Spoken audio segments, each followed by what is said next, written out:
ఓం తత్సత్.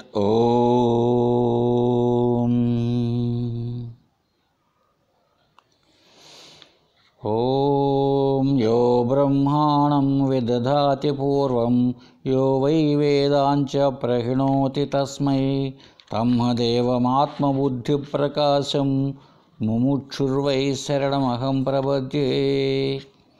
ఓం గురుర్బ్రహ్మా గురుర్విష్ణు గురుర్దేవో మహేశ్వరః గురు సాక్షాత్ పరబ్రహ్మ తస్మై శ్రీ గురవే నమః. ఓం జ్ఞానేంద్రియములు కర్మేంద్రియంబులు అంతరింద్రియంబులు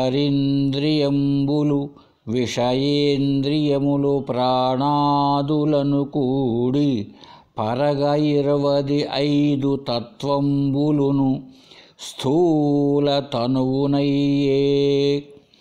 బాహ్యేంద్రియములు 10 ప్రాణమునైదు ధీమనంబులు సూక్ష్మదేహమయ్యే. ఈ శరీరద్వయ హేతుక అనాది అవిద్యావృతంబై కారణాంగమయ్యే. 3 దేహంబులకు ఆదిమూలమైన క్షరునకు అక్షరునకు విలక్షణుండ నీవే. 3 దేహంబులకు ఆదిమూలమైన క్షరునకు అక్షరునకు విలక్షణుండ నీవే. రమ్యగుణధామ భద్రాద్రిరామ పరశురామ నరసింహదాస సంరక్షితాహ్వా. హరి ఓం తత్సత్. మనం శ్రీ బెల్లంకొండ రామరాయ కవి విరచితమైనటువంటి అద్వైత అమృతాన్ని మనం చెప్పుకుంటూ ఉన్నాం. దాంట్లో నిన్న ఏం చెప్పాడంటే, కొంతమందికి అదృష్టఫలం అంటే గత సంస్కారం లేని దానివల్ల ప్రతిబంధకాలు అడ్డుగా వస్తూ ఉన్నందువల్ల దృఢమైనటువంటి అపరోక్షానుభూతి కలగడం అంటూ ఉండదు. దాన్నే అదే నిర్వికల్ప సమాధి అతి త్వరగా లభ్యం కాదు. అంటే మనసునందు బ్రహ్మాకార వృత్తి నిశ్చయంగా ఉండదు అన్నమాట. అటువంటి వాళ్ళు ఏం చేయాలని చెప్పాడు? ఆత్మస్వరూపాది ప్రతిపాదకాన్ వేదాంతాన్ పురాణాదీన్ వా అభ్యసేత్. అది ఏం చేయాలి? ప్రతిరోజు నిత్యం కూడా ఆత్మ ప్రతిపాదకములైనటువంటి వేరే విషయాలు కాదు, ఆత్మను తెలియజేసేటువంటి వేదాంతము అంటే అదే ఉపనిషత్తులు, ప్రకరణ గ్రంథాలు మొదలైనవంతా కూడా. సరే, పురాణాలు అంటే పురాణాల్లో ఆత్మ విషయాన్ని ఎక్కడెక్కడ బోధించబడి ఉన్నదో అటువంటి దాన్ని, ఇట్లాంటి వాటిల్ని అభ్యసించాలి. ఎలా అభ్యసించాలి? ఉపనిషత్తు ఏం చెప్పింది? ఆసుప్తే ఆమృతే కాలం నయ్యే వేదాంత చింతయ్య. నిద్రించే వరకు మరణించే వరకు కూడా వేదాంత చింతనతో గడపాలి. సరే, ఈయన కూడా అదే విషయాన్ని చెప్పాడండి. బ్రహ్మాభ్యాసం చెయ్యాలి. ఇలా ఈ ఆత్మనే దర్శించాలి, మననం చేయాలి, ధ్యానం చేయాలి, లేదా నిధిధ్యాసనాన్ని కూడా ఉపనిషత్తు చెప్పింది. ఆత్మా వా అరే ద్రష్టవ్య శ్రోతవ్య మంతవ్య నిధిధ్యాసితవ్య అని. ఇలాగా ఎవడైతే చేస్తాడో అంటే ఆత్మస్వరూప శ్రవణ మననాది తత్పర, అది దాంట్లోనే తత్పరుడై ఉంటాడు. అంటే తత్పరత్వం అంటే ఇతర ఏదో జీవితానికి అవసరమైన దాన్ని మాత్రమే చూసుకుంటూ ఎప్పుడు కూడా నేను శ్రవణాన్ని లేదా స్వాధ్యాయము మననము నిధిధ్యాసంతో గడుపుకుంటూ తనలో నేనే బ్రహ్మమును అనేటువంటి మనోవృత్తులు కల్పించుకుంటూ ఎవడైతే ఉంటూ ఉంటాడో అటువంటి వాడు ఇంకా ఏం చేస్తూ ఉంటాడు? వాడు తాది ఇతర ధర్మ పరిత్యక్త, ఇతర పనులన్నీ ఇతర ధర్మాలు అంటే తాను తాను చేయాలా అనుకునేటువంటిని పరిత్యక్త వదిలిపెడతాడు. ఎవడైతే వదిలిపెడతాడో అంటే ఈ శరీర మనోధర్మములు అవి చేసే పనులను నేను చేస్తున్నాను అనే స్థిర భావన లేకుండా అలాగే నాకు ఈ ధర్మ కార్యాలు చేయాలి, ఎన్నో ఉన్నాయి కదా పుణ్యకార్యాలు చెయ్యాలి అని నెత్తిన పెట్టుకుంటూ ఉంటాడో లోకంలో అదంతా, అటువంటి చేయకుండా ఎవడైతే ఉంటాడో, అంటే అటువంటి కర్మలన్నింటినీ ఎవడైతే మానేసి ఉంటాడో, తన పాటికి తానే ఎప్పటికీ బ్రహ్మాకార వృత్తిలో ఉంటూ ఉంటాడో, వాడిని ఏమన్నారు? తమ్ ఏవ జీవన్ముక్త, వాడేనండి జీవన్ముక్తుడు. కాబట్టి చనిపోయిన తర్వాత ముక్తి అంటే ఎవడు చూసి వచ్చాడు? ఇప్పుడే మనకు తెలియాలండి. వాస్తవంగా మనము ఈ ఆధ్యాత్మిక సాధనకు, ఈ అద్వైత సాధనకు రాకముందు మన జీవితం ఎంత అల్లకల్లోలంగా ఉంది ఒకసారి గుర్తుంచుకోవాలి. తర్వాత సాధన గడిచే కొద్దీ మనలో బ్రహ్మాకార వృత్తి ఉంటోందా, లేదా విషయాల పట్ల, ధర్మకార్యాల పట్ల, అక్కడెక్కడో గుడి కడుతున్నారండి మాకు డబ్బులు ఇవ్వండి అని మనం కూడా వీధలంట పోతున్నామా, లేదా అక్కడెక్కడో ఏదో పుణ్యకార్యం జరుగుతుంది, అన్నదానం జరుగుతోంది, మనం పోదలిచామా? ప్రాపంచిక వ్యవహారాలు, ఎక్కడెక్కడ ఎలక్షన్స్ ఉన్నాయి, నేను కూడా పోటీ చేసి గెలిస్తే నేను కూడా ఎమ్మెల్యే ఎంపీని అవుతాను అనేటువంటి ప్రాపంచిక విషయాలతో మునిగి తేలుతున్నామా? కేవలం ఏదో భార్య బిడ్డలనో లేకపోతే మన శరీర అవసరాలకు మాత్రమే ఉంటూ ఎంతసేపు మనం స్వాధ్యాయము వీటితో కొనసాగిస్తున్నామా? వెంట అర్థం చేసుకోవాలి. మనకు శాంతి ఉన్నదా, లేకపోతే ప్రాపంచిక సుఖాలు ఉంటేనే శాంతి ఉంటుందా? ఇదంతా బాగా ఆలోచించుకోవాలి. శాస్త్రం ఏం చెప్తుంది చూడండి. ఇదే తత్పర, దీంట్లో లీనమై ఎవడైతే ఉంటాడో, ఆత్మస్వరూప శ్రవణ మననాది తత్పర, ఇటువంటి వాడు ఏం చేస్తాడంట? తత్ ఇతర ధర్మ పరిత్యక్త, ఇతరం ఏ ఉంటే ఉంటాయి, పోతే ఏంది మనకు అసలు ఈ శరీరమే పోతే బాగుండు అన్న భావన, నేను బ్రహ్మనే అనేటువంటి తృప్తి, అదొక తృప్తి. ఇలా జీవనాన్ని బాగా తృప్తి కలిగిన వాడు దేనికైనా పరిగెత్తాడండి. చూడండి, ఒకసారి ఆలోచించండి. తన పాటికి తాను తృప్తిలో ఉండేవాడికి దేనికోసం పరిగెత్తుతాడు? ఇప్పుడు బాగా ఫుల్గా ఇంట్లో భోంచేసాడండి, ఇంక ఎవడు పెద్ద డిన్నర్ పెడతాడని ఎందుకు పోతాడు? కాబట్టి తన పాటికి తాను ఆనందంలో ఉండేవాడు. ఏం పోవయా, నాకెందుకు పోవయా, ఎంత మీరు పదండి సార్ మీరు అంటాడు. అది అలాగా వదిలిపెట్టిన వాడు ఏంటంట? జీవన్ముక్త. కాబట్టి మనం కూడా గుర్తుంచుకోవాలి, మనం జీవన్ముక్తులమా కాదా? ఎందుకు? శాస్త్రాధారం కదా. అంతేకాకుండా మనకే తెలుస్తూ ఉంటుంది. అప్పుడు సాధనకు రాకముందు మనం ఆనందంలో జీవిస్తూ ఉన్నామా? ఆ కష్టాలలో మునిగి ఉన్న సుఖం అనేది కనిపిస్తూ ఉన్నదా? ఇప్పుడు ఎలా ఉంది మన జీవితం మనకే తెలియాలి. అంతేగాని పేరు ప్రఖ్యాతులు, అప్పుడు నా పేరు వచ్చేది కాదు, ఇప్పుడు ఫలాని అద్వైత సత్సంగం కాబట్టి నా పేరు ఫ్రంట్లో ఉంది, నాకు సన్మానాలు చేస్తున్నారు, నాకు బిరుదులు ఇస్తున్నారు, ఇవి కాదండి. ఇవన్నీ కాదు. మన పాటికి మనకే తృప్తి రావాలి, ఏదో చెయ్యాలి, వాళ్ళకి మనకు చేయాలి అన్నది కాదు. కాబట్టి జీవన్ముక్తుడంటే ఇదే జీవన్ముక్తి. బ్రతికుండంగానే ముక్తిగా రావాలి, తెలియాలి మనకే. మన తృప్తి, మన మనసు బ్రహ్మాకార వృత్తిలో ఉందా లేదా? అది ఇంకా చెప్తున్నాడు చూడండి.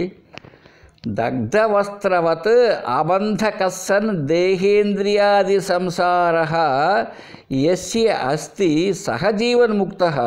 అది దేహాదీనాం భౌతికానాం భూతేషు లయాత్ విదేహముక్త ఇది వివేక. అదండి. తగలబడి అట్లే నిలిచియున్న వస్త్రము వలె ప్రభావరహితమైన సంసార ఆభాసము కలవాడే జీవన్ముక్తుడు. అది జీవన్ముక్తుడు అని చెప్పాడు కదండి పైన. అన్ని ధర్మాలను వదిలిపెట్టేసి ఉండేవాడే జీవన్ముక్తుడు అని చెప్పాడు. ఎంతసేపు బ్రహ్మభావన కలిగి ఉండేవాడే. ఇక్కడికి వచ్చేటప్పుడు మనకు ఒక డౌట్ వస్తుంది. వీడు సంసారంలోనే ఉంటాడా, హిమాలయాలకు పోయి ఎవరెస్ట్ శిఖరం పైన కూర్చొని ఉంటాడా? అన్నం తినడం నీళ్లు తాగడం ఎంత ఉంటుందా? ఈ పనులన్నీ చేస్తూ ఉంటాడు, బజారుకి వెళ్ళడం, ఉద్యోగం చేయడం అన్నీ ఉంటాయి అంటే అది చెప్తున్నాడు చూడండి ఇక్కడ. ఎట్లా ఉంటాడంటే వాడికి సంసార ఆభాసం కలవాడే. నిలిచి ఉన్న వస్త్రము, కాలిపోయినటువంటి వస్త్రము అలాగే ఉందే, అది ప్రభావరహితం, అలాగా ఉండేవాడే జీవన్ముక్తుడు. అంటే ఏంటి? ప్రపంచం కనపడుతూ ఉంటుంది వాడికి, ప్రపంచం లేకుండా పోదు. అయితే ఎలా ఉంటుందో తెలుసా? తగలబడి అట్లే దగ్ధ వస్త్రవత్ అన్నాడండి శ్లోక మంత్రములు. దాంట్లో కాలిపోయిన గుడ్డ వలె, కాలిపోయిన గుడ్డ కనపడుతూనే ఉంటుందండి అది. అది ఒక గుడ్డను కాల్ చేసాము కనపడుతూ ఉంటుంది, లేదా ఒక త్రాడును కాల్ చేసాము కనపడుతూనే ఉంటుంది. అయితే అది ఉపయోగకరం కాదు, అది మనం ఉపయోగించదగినది కాదు. అలాంటి భావన ఉంటుంది, సంసార ఆభాసగా ఉంటుంది, సంసారం లేకుండా ఉండదు. అయితే సత్యంగా ఆభాస అంటే ఏంటి? నీడ, అసలు స్వరూపం కాదు కదా. కాబట్టి సంసారం అంతా, సంసారం అంటే ఈ చావు పుట్టుకలు, భార్య బిడ్డలు, ఈ ప్రపంచము, దేవుడు, ఇవంతా ఎలా ఉంటుంది? ఆభాసగా ఉంటుంది. అంటే సత్యముగా ఉండదు. ఇది సత్యముగా ఉండదు, అది నిత్యమై ఉంటుంది మనసులో. ఇటువంటి వాడే జీవన్ముక్తుడు. అది జ్ఞానం పొందనివాడు ఎలా ఉంటాడంటే ఇదంతా సత్యము, అయ్యో నేను పోగొట్టుకున్నానంటూ ఉంటాడు. జ్ఞాని దాని ప్రారంభం తీరిపోయింది, అది పోయిందండి. ఎందుకు? అది సత్యమే కాదు, సత్యం కాదు నిలకడగా ఎలా ఉంటుంది చెప్పండి అనే భావన ఉంటుంది. బయట వ్యవహారంలో వ్యవహరిస్తూ ఉన్నా,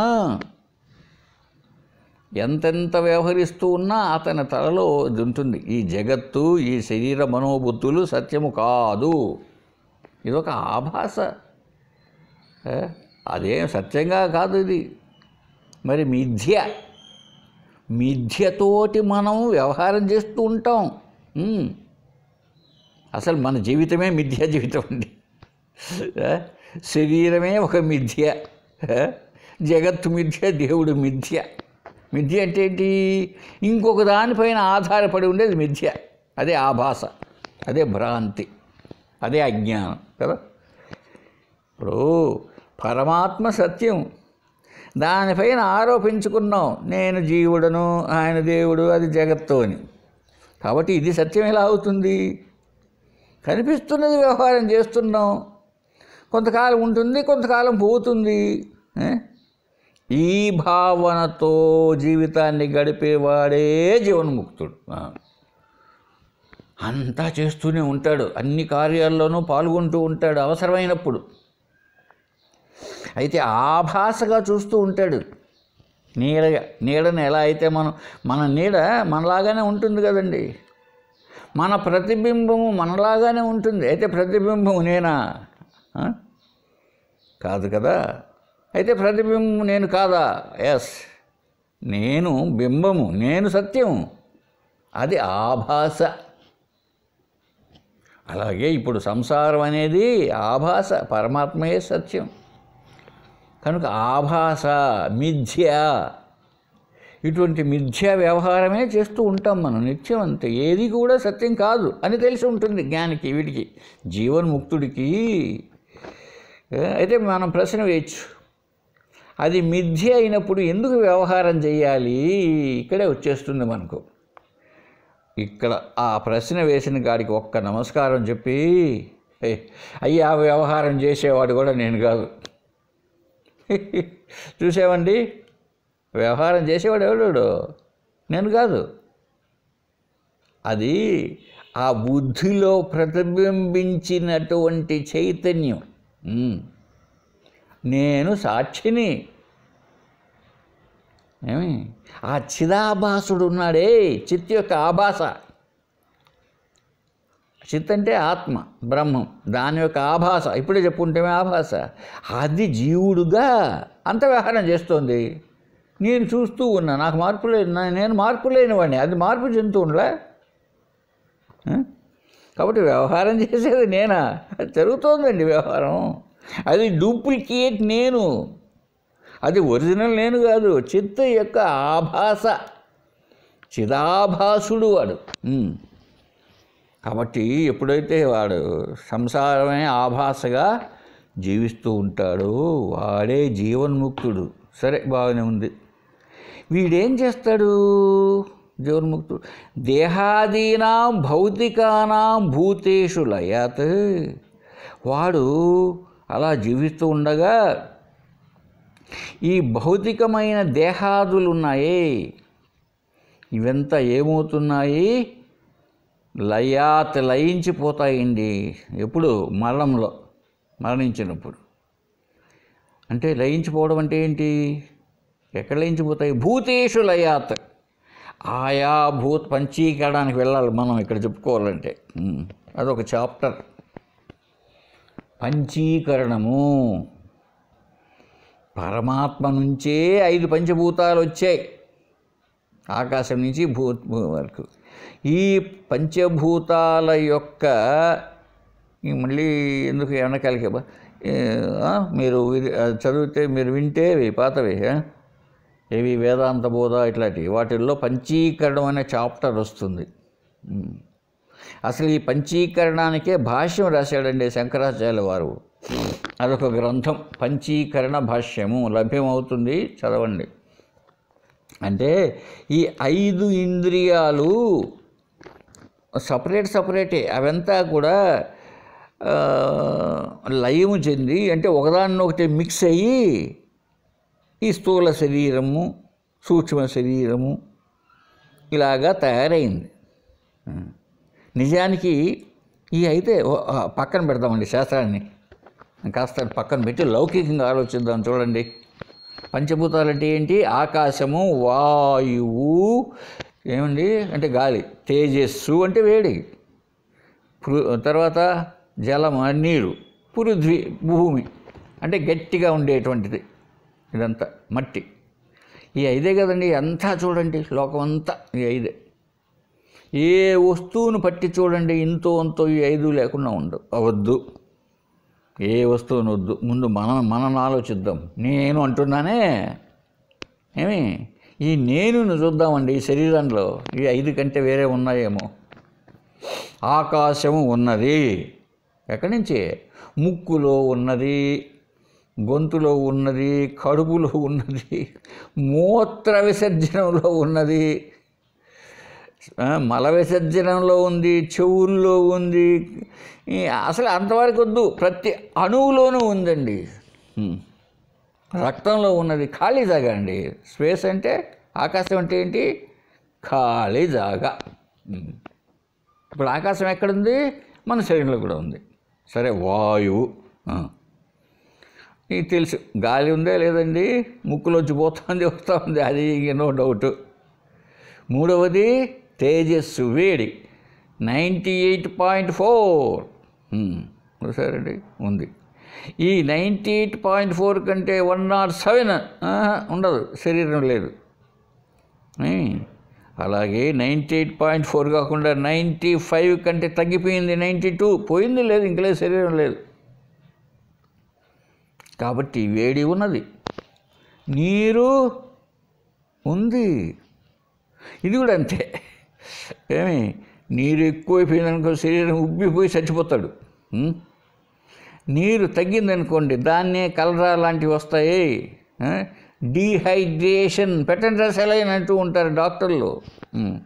కాబట్టి నీరు ఎంత ఉండాలి? నీరు ఉంటుంది. పృథ్వీతత్వం, కండలు, ఎముకలు, ఇవి తప్ప ఇంకా ఏమైనా ఉన్నాయండి? 5 తప్ప. శరీరంలో నుంచి, శరీరము అంటే ఈ 5ఏనా?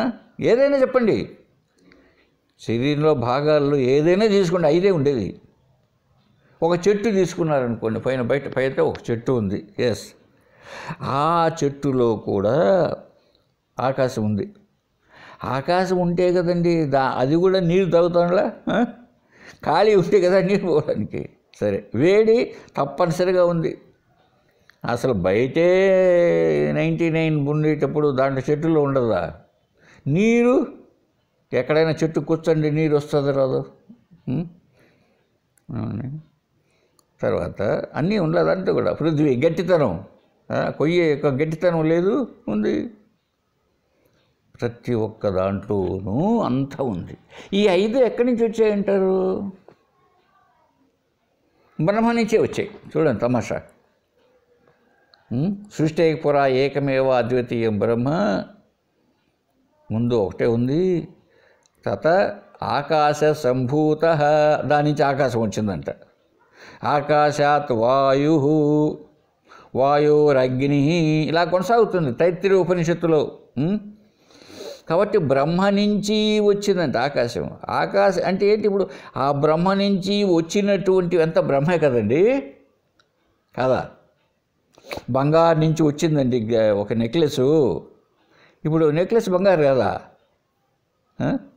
ఇప్పుడు అది వేరే రూపముతో ఉండేటప్పటికి మనం ఏందో అంటున్నాం, చూసారా, నెక్లెస్ అని. ఇప్పుడు ఈ పంచభూతాలు ఎక్కడి నుంచి వచ్చాయి? పరమాత్మ నుంచి వచ్చాయి. శుభ్రంగా వేదం చెప్తోంది, మనం చెప్పేది కాదు. ఇప్పుడు జగత్తంతా పంచభూతాలే. ఈ పంచభూతాలు అది మనిషి కావచ్చు, కుక్క కావచ్చు, నక్క కావచ్చు, చెట్టు కావచ్చు, ప్రతి ఒక్కటి, రాయి రావచ్చు, రప్ప కావచ్చు. ఈ 5 మీరు మననం చేసి చూడండి. ఇవి ఎట్లా వచ్చాయి? బ్రహ్మ నుంచే వచ్చాయి. మరి బ్రహ్మే కదా. ఈ 5 లేని చోట ఉందేమో చూడండి. ఇప్పుడు ఈ స్పేస్లో లేదా ఉన్నాయా? ఎస్, ఈ ఖాళీ జాగా ఉందండి. ఇక్కడ ఆకాశం, గదిలో ఆకాశం ఉంది. నేను చెప్పే చోట్ల కాదు, మీరు చెప్పే చోట కాదు. ఆకాశం ఒకటే కదండి, మిగిలినటి ఉన్నాయండి. చూడండి, ఈ స్పేస్ ఖాళీ జాగాలో కూడా మిగిలిన 4 ఉన్నాయి. గాలి లేదా? ఆకాశంలో లేకపోతే గాలే లేదు. వేడి లేదా? వేడి ఉంది. చూడండి, తేమ లేదా? పొద్దున్నే వినండి రేడియోలోనూ టీవీల్లో, గాలిలో తేమ అంటే ఆకాశంలోదే. అయితే ఇక్కడ పృథ్వీ లక్షణాలు లేవు కదండి అనొచ్చు మీరు. స్పేస్లో భూమి లేదు. అయ్యో రామా, ఆకాశంలోనండి భూగోళం ఉండేది. భూగోళాలు కదా, అన్ని గోళాలు ఉండేది ఎక్కడ? ఆకాశంలోనే. కాబట్టి అంతా పంచభూతాలే సర్వం. కాబట్టి ఈ 5 ఎక్కడి నుంచి వచ్చాయంటారు? ఈ 5 పరబ్రహ్మ నుంచి వచ్చాయి. మరి నేను పంచభూతాలే. నేను ఎక్కడి నుంచి వచ్చా? పరమాత్మ నుంచే. పరమాత్మ నుంచి వచ్చిన నేను పరమాత్మ కాకుండా ఎలా వెళతాను చెప్పండి? ఇప్పుడు బ్రహ్మ నుంచి వచ్చిన నెక్లెస్, బంగారు నుంచి వచ్చిన నెక్లెస్ బంగారు కాకుండా పోదు. సముద్రం నుంచి వచ్చిన అల సముద్రం కాకుండా పోదు. మరి బ్రహ్మ నుంచి వచ్చిన నేను చెప్పలేను. ఇప్పుడు అహం బ్రహ్మాస్మి అని చెప్పడానికి ఏమన్నా ధైర్యం కావాలండి? నేనేదో పక్కకు విన్నానా సబ్జెక్టు? లేదు. చూడండి, మీరు ఆలోచించండి ఒకసారి. శ్రోతలు వినేవాళ్ళు ధైర్యంగా చెప్పచ్చా? ఇప్పుడు ద్వైతము అద్వైతం పక్కన పెట్టండి, సబ్జెక్టుకి బయటికి వెళ్ళా. సరే, ఇక్కడ ఏం చెప్తున్నాడు? జీవన్ముక్తుల కథ చెప్పి ఇక్కడ చెప్తున్నాడు, దేహాదీనాం భౌతికానాం భూతేషు లయాత్ అన్నాడండి. ఈ భౌతికమైన దేహాదులంతా ఉన్నాయే, శరీరాదులు, ఇవన్నీ పంచభూతాల చేత వచ్చినట్టే కదా. ఎప్పుడైతే మరణానంతరం ఈ శరీరము చనిపోయింది అంటున్నామే, ఆ చనిపోవడం అంటే ఏంటో తెలుసా అండి? ఈ సూక్ష్మ శరీరం ఉన్నది, అది ఆ కారణ శరీరాన్ని ఎప్పుడైతే వెంటబెట్టుకున్నదో ఇది చనిపోవడం. అంటే ఇంకా శరీరం పనిచేయకుండా పోవడం. ఇది ఎప్పుడైతే అయిందో ఇప్పుడు ఈ ఉన్న పంచభూతాలు ఏమవుతాయంట? ఈ 5 పంచభూతాలు పంచభూతాల్లో లయమవుతుంది అంటున్నాడండి. మరణానంతరం చచ్చిపోతేనే ఈ 5 పంచభూతాలు ఉన్నాయి కదా మన దగ్గర, బయట కూడా 5 పంచభూతాలు ఉన్నాయి. ఈ 5 ఆ 5లో కలిసిపోతాయి. అప్పుడు ఇతడు విదేహముక్తుడవుతాడు. బతికున్నంగా పైన చెప్పినట్లు తాను ఎల్లప్పుడూ బ్రహ్మాకార వృత్తులు ఆత్మనే దర్శించాలి, మననం చేయాలి, ధ్యానమే చేయాలని జీవితాన్ని గడుపుతూ ఇతర వ్యాసంగాలన్నీ కూడా తగ్గించుకొని ధర్మకార్యాలైనా సరే అవి వదిలిపెట్టినవాడు జీవన్ముక్తుడు. ఇప్పుడు వివేకముక్తుడు ఎలా ఉంటాడు? ఈ శరీరం చచ్చిపోతానే ఈ దేహాదులు ఉన్నాయే, శరీరం, మనసు, బుద్ధి, ఇవంతా దేంతో తయారయ్యాయి? పంచభూతాలతో. ఈ పంచభూతాలు బయట ఉన్నటువంటి 5 పంచభూతాల్లో కలిసిపోతాయి. ఒకసారి ఇప్పుడు మనం శాస్త్రం పక్కన పెట్టేసి ఆలోచిద్దామండి. చనిపోవడం ఎలా చనిపోతాడో తెలుసా? మా ముందు మనిషి ఎలా వచ్చిందో అలా వెళుతుంది. ఇప్పుడు పరమాత్మ నుంచి మొదట ఏది వచ్చిందండి? ఆకాశం. ఆకాశం నుంచి వాయువు వచ్చింది, వాయువు నుంచి వేడి వచ్చింది, వేడి నుంచి నీరు వచ్చింది, నీరు నుంచి పృథ్వీ వచ్చింది. అంతే కదా, ఇదే కదా 5. ఈ 5 వల్ల శరీరం ఏర్పడింది. ఇప్పుడు ఎట్లా పోతుందో చూడండి ఒకసారి. ఏది మొదట్లో వచ్చింది? స్పేస్. చనిపోయేటప్పుడు కూడా ఫస్ట్ పోయేది స్పేస్. మీరు బాగా వినండి, ఆలోచించండి. స్పేస్ అంటే ఖాళీ జాగా. ఒక ముసలాయన పడుకున్నాడు, మొదట్లో ఏది తగ్గిపోతుంది తెలిసిన అతనిలో? కడుపులో ఆకలి తగ్గిపోతుంది, చెవులు వినపడవు. అంటే ఆ స్పేస్ పనిచేయడం లే అక్కడ ఉండేది. అంతవరకు వద్దు. ఆ గొంతులోనే గాలిని పోకుండా తగ్గిపోతుంది. ఊపిరితిత్తులో గాలి సరిగా పీల్చలేడు, వదలలేడు. ఎందుకు? ఆకాశం పోయి ముడచపోతుంది. గుండెలో రక్తం వేగంగా ప్రసరించదు. ఎందుకు? ఆకాశం పోతుందండి, అలా వెళ్ళిపోతుంది ఫస్ట్. దాని తర్వాత ఏంటండి? గాలి. ఎస్. ఇప్పుడు గాలి ఆడదు పీల్చుకుందామంటే, అందుకే గొంతులో గోరక వస్తుంది. శరీరానికి తగినంత ఆక్సిజన్ అందదు గాలి. చూసారండి? ఇలాగా 2వది వెళ్ళిపోయింది. ఇక 3వది వేడి.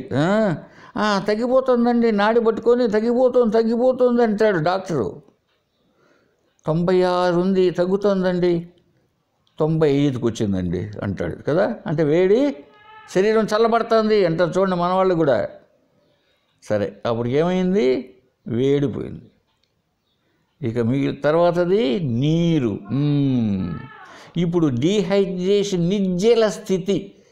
జీవకణాల్లో ఉన్న నీరంతా పీల్చకపోయినట్టు నీరు తగ్గిపోతుంది. ఎప్పుడైతే అయిపోయిందో ఇక శరీరం అన్నది ఉండదు. ఒక్కటి మిగిలిందండి, పృథ్వీ.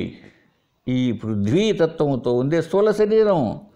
ఇది ఏమైపోతుంది తర్వాత? ఇది కట్టెల్లో అన్నా కాలుతుంది, మట్టి కాబట్టి పృథ్వీ కదా, మట్టిలో కలిసిపోతుంది గుంతలో. చూడండి ఒక్కసారి. ఇప్పుడు వీడికి ఏమైంది? ఈ 5 ఇక్కడే వెళ్ళిపోయింది. మరి ఇంతవరకు బంధించబడి ఉందండి ఒకటి, ఏది? అదే చైతన్యం. ఎరక్కపోయి ఉంది దీని దుంపదిగా కర్మ చేసుకొని. అంతటా ఉండవలసినటువంటి చైతన్యము ఏమైపోయింది? అంతటా ఉన్న చైతన్యం ఏమైపోయి ఉంది? ఇప్పుడు వ్యష్టి చైతన్యముగా, ఒక జీవాత్మగా తయారై ఉంది.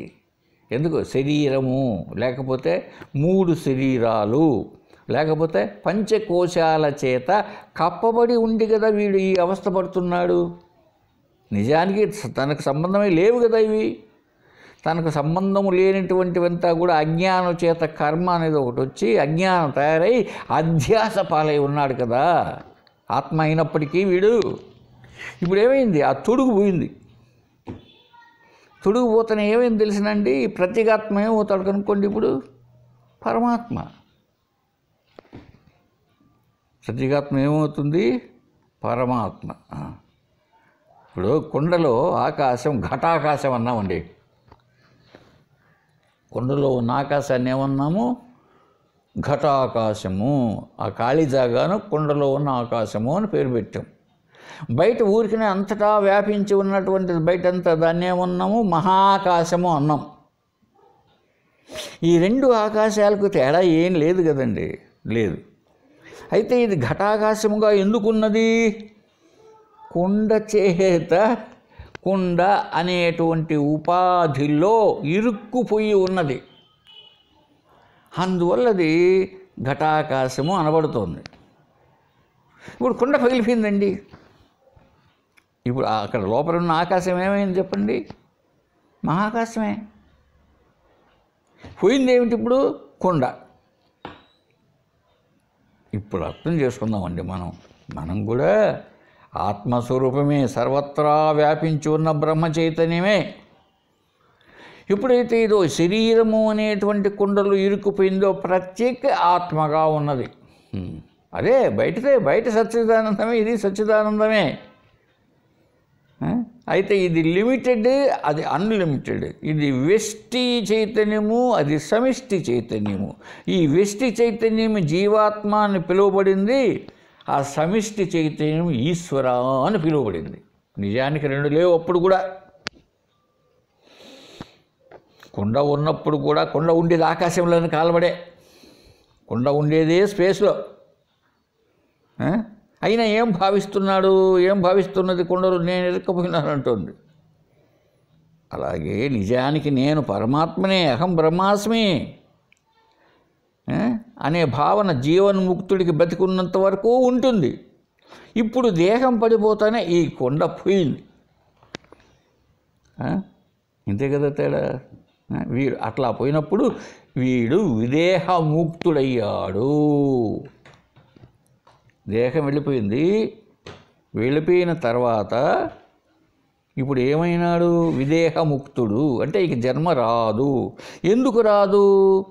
ఇతడు సర్వత్రా వ్యాపించిపోయాడు, ఈశ్వరుడు అయిపోయాడు. ఇప్పుడు సమిష్టి చైతన్యం అయిపోయాడు. అంతా తనే, అంతా సర్వమే. ఇప్పుడు మళ్ళీ శరీరం ఎలా వస్తుంది?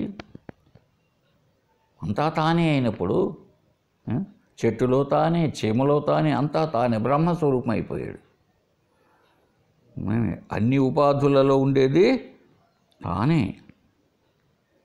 సరే, ఏం చెప్తున్నాడో శాస్త్రంలో చూద్దామండి. తర్వాత అపిచ అస్య ఆత్మతత్వవిదః ప్రాణోత్క్రమణ వ్యథాపి న విద్యతే తత్వవిదః ప్రాణాః నోత్క్రామంతి ఇతి శ్రుతేః యుక్తం చేదం యస్య ముముర్షోః యాదృశీ భావనా సః పుమాన్ ప్రాణేంద్రియాదిభిః సాకం తాదృశం దేహం ప్రతిపద్యతే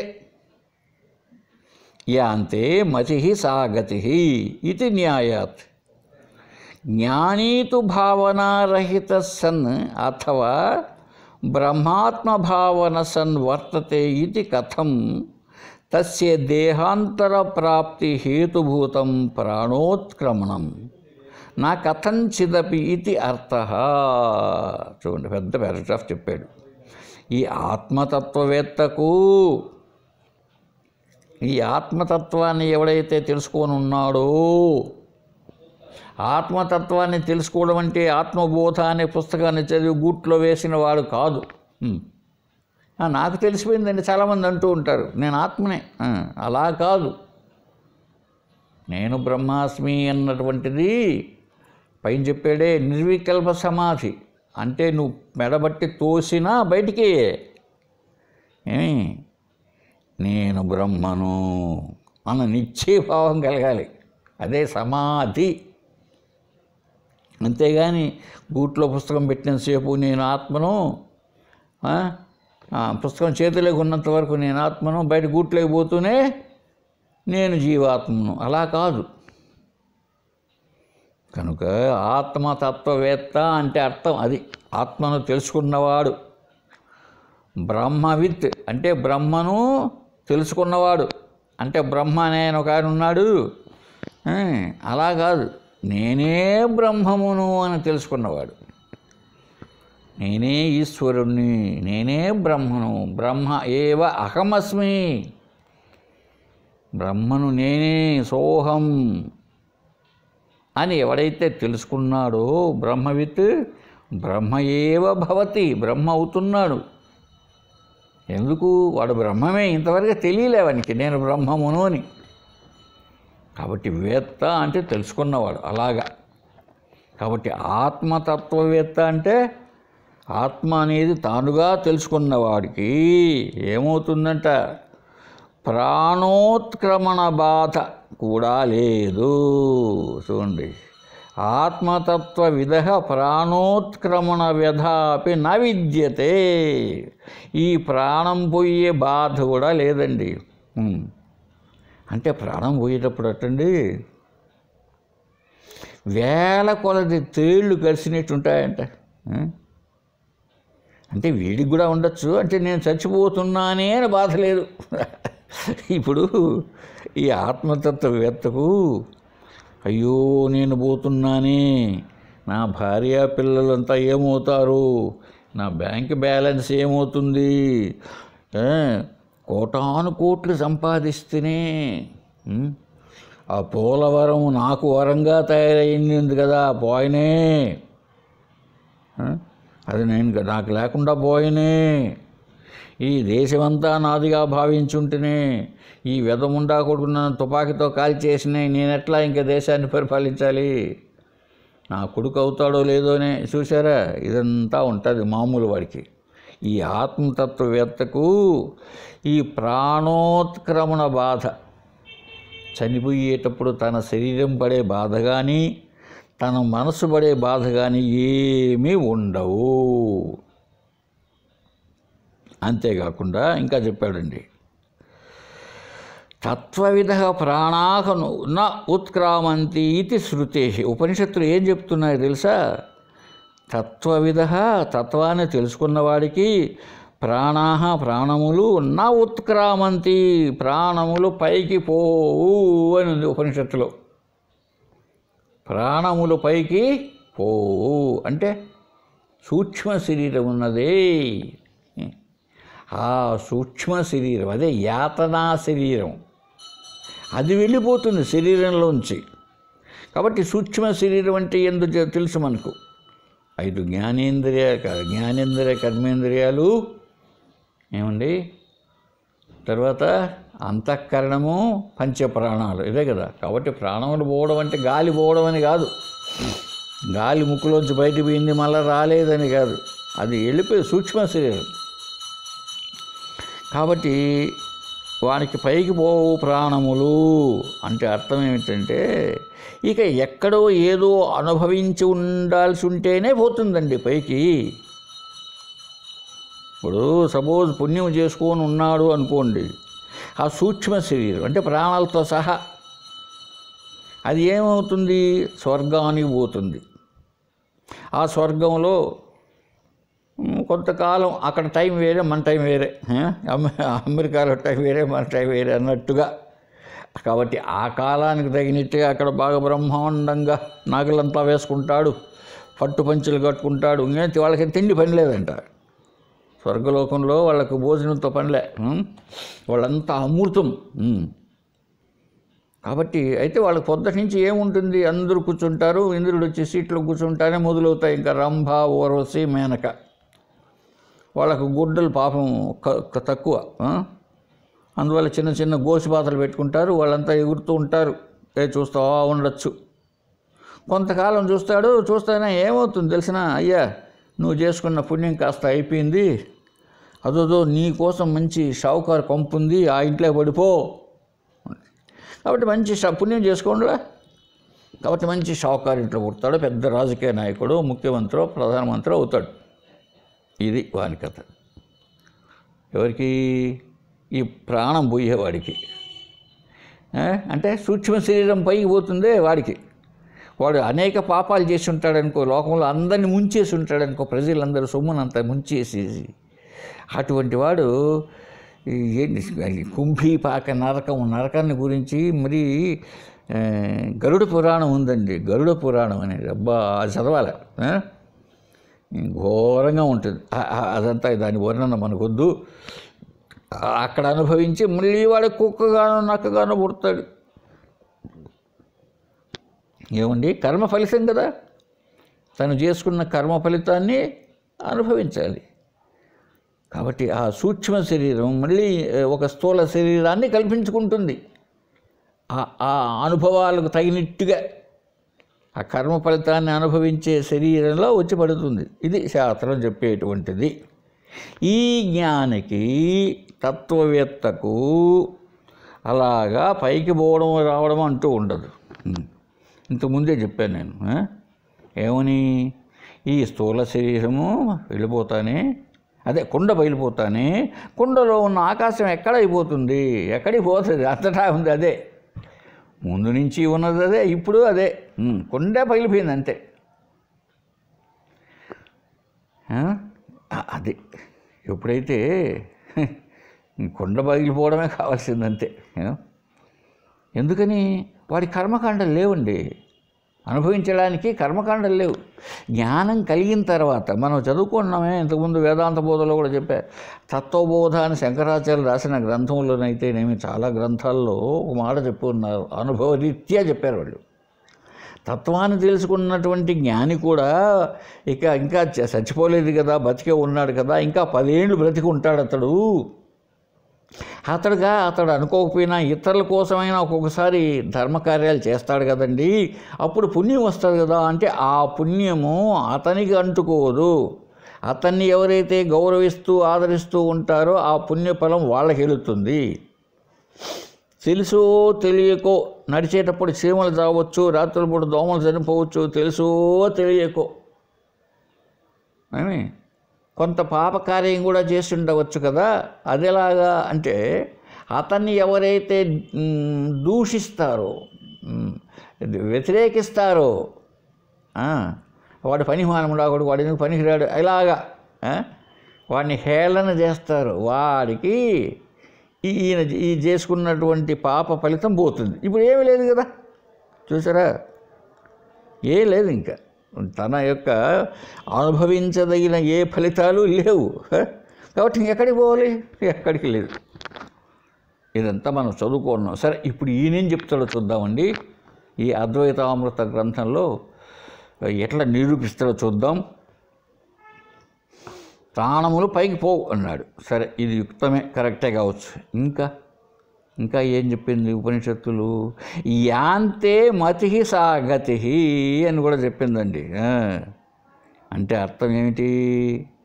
మరణమునందు ఏ మతియో అదే గతి. అది న్యాయశాస్త్రంలో చెప్పిందంట. నువ్వు చచ్చిపోయేటప్పుడు ఏ భావనతో ఉంటావో ఆ భగవద్గీతలో కూడా చెప్పింది కదండి. మరణకాలముందు నువ్వు ఏదైతే భావనలో ఉంటావో అదే స్థితిని పొందుతావు అని భగవద్గీత కూడా చెప్పింది. న్యాయశాస్త్రంలో ఏం చెప్పింది? యాంతే మతిసా గతి. ఏ మతి, ఏ బుద్ధి అయితే ఉంటుందో అదే వాడి గతి. చచ్చిపోయేటప్పుడు ఏ బుద్ధిలో ఏదేది వాసనలతో ఏదేది కల్పించుకుంటూ ఉంటాడో అదే అవుతాడు.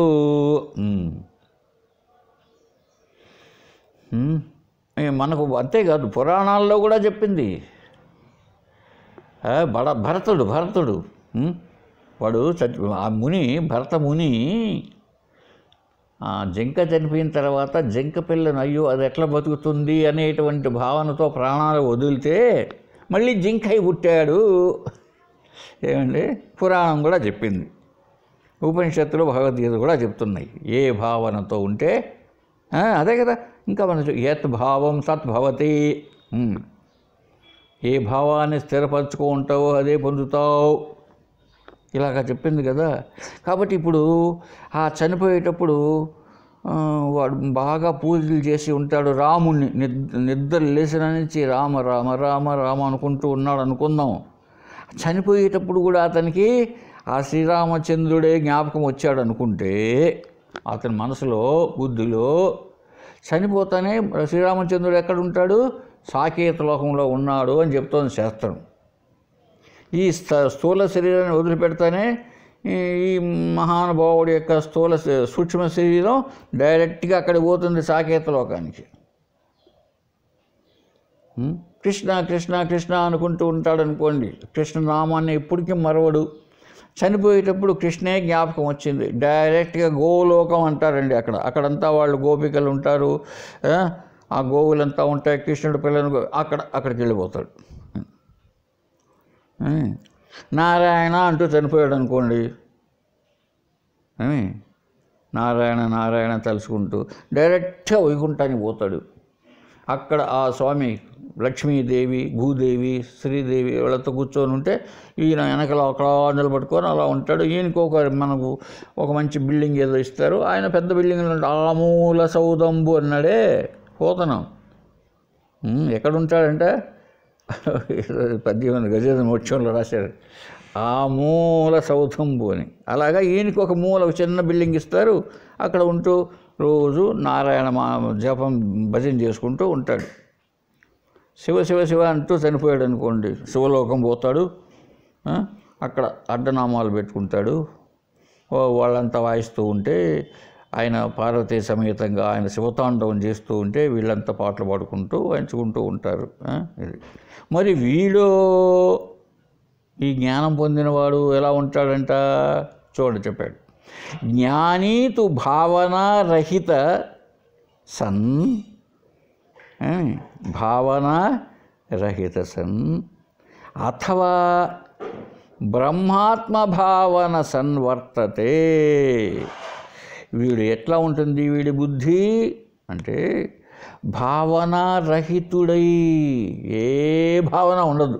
ఎందుకు? తానే ఆత్మ. ఏమండి, తానే ఏ భావం చేయాలి? ఏ భావం చేస్తే అది వస్తుంది. ఏ భావన లేదు, అయిపోయింది. ముందే స్టాండర్డ్. ఇంక ఏ భావన ఉంటుంది చెప్పండి? కాబట్టి ఏ భావనలు ఉండవు. ఏ భావనలు ఒకవేళ ఉండినా వాని దృష్టిలో అవంతా కూడా మిథ్య. ఇవి ముందే నిశ్చయం అయి ఉండదు. ఇంకా ఏది ఉండినా అది అదే. ఇప్పుడు స్వీట్ షాపులో పోయినామండి, మైసూర్ పాకు ఉంది, పెద్దగా కేకులన్నీ దండిగా ఉన్నాయి. ఏ కేక్ అయినా అది మైసూర్ పాకే వాడికి, అంతే కదా. కాబట్టి అక్కడ ఈ జ్ఞానికి లౌకిక భావనలు ఏమీ ఉండవు. అసలు లౌకికమే కాదు, పారమార్థిక స్థితి కూడా ఉండదు. ఎందుకు? ముందే వాడు జీవన్ముక్తుడు. లేదా అన్నాడండి, అథవా అన్నాడు ఇక్కడ మధ్యలో. భావనారహిత సన్ అథవా అంటే లేకపోయినా ఇంకా బ్రహ్మాత్మ భావన కలవాడై ఉండును. అది ఈ రెండులో అట్లా లేకుండా అయినా ఉంటాడు, లేదా అహం బ్రహ్మాస్మి బ్రహ్మైవ అహమస్మి సోహం ఈ భావనలో అయినా ఉంటాడు అంటోందండి శాస్త్రం. బ్రహ్మభావనాత్ సన్వర్తతే ఇది కథం, ఇలా చెప్తున్నది. కనుక ఇప్పుడు ఏమవుతుంది వానికి ఏమైంది? ఇప్పుడు బ్రహ్మత్వం ప్రాప్తించాలి కదా. ఏం చెప్పారు? యాంతే మతి సా గతి. ఏ భావనలో ఉంటే అది వస్తుంది మరణకాలంలో. కాబట్టి వాళ్ళందరికీ అది జరిగేటప్పుడు వీడికి ఏ భావన లేదు, లేదా బ్రహ్మాత్మ భావన ఉంది స్థిరపడిపోయి. కాబట్టి బ్రహ్మత్వము అంటే ఏంటి? తానే బ్రహ్మము కావడం. అంటే తానే అంతటా వ్యాపించడం.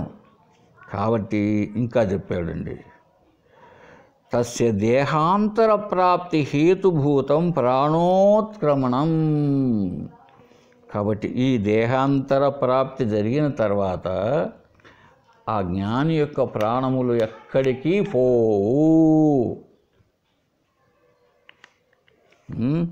ఏమైపోతుంది అతడికి? దేహాంతరం అయిపోతానే తానే బ్రహ్మమైపోతాడు.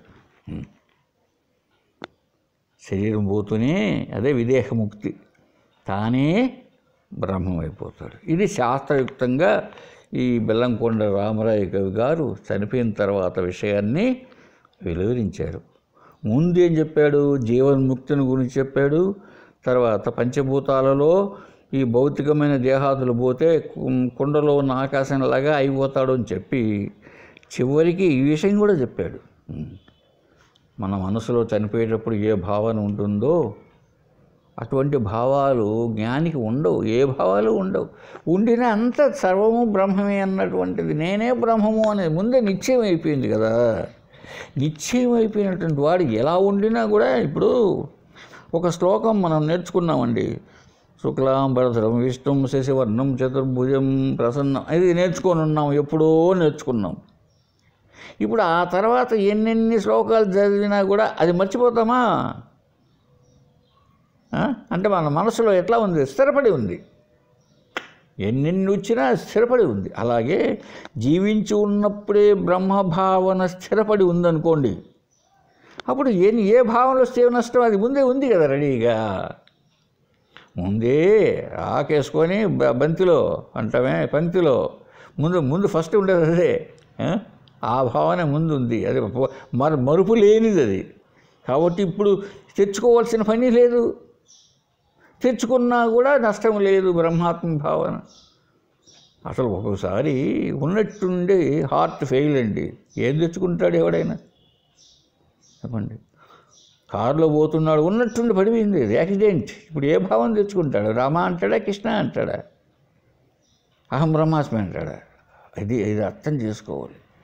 చాలామంది ఏం చెప్తారంటే, నువ్వు మొదటి నుంచే నామాన్ని పట్టుకో, చనిపోయేటప్పుడు నామమే నీకు గుర్తుకొస్తుంది, కాబట్టి పుణ్యలోకాలు పోతావు అని చెప్పే మహానుభావులు చాలామంది ఉన్నారు. బట్ అద్వైతం అలా చెప్పదు. ఏంటి, నీ మరణం నువ్వు అనుకున్నట్టు జరిగితే నష్టం లే.